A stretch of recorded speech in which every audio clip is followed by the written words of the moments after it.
ఇలా రోజులు కొనసాగుతూ ఉంటాయి. అలాగే రోజులాగే పిచ్చుక ఆహారం కోసం అయితే వెతుక్కుంటూ వెళ్తుంది. ఆ రోజు భారీగా గాలి వాన రావడంతో పాపం పిచ్చుక గూడు అయితే ఆ గాలి వానకు కింద పడిపోతుంది.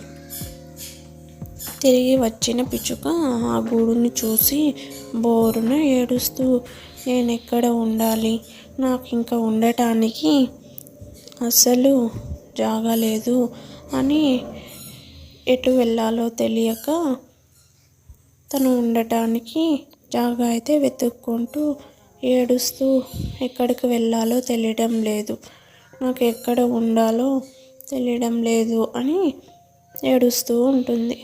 అప్పుడు గాడిద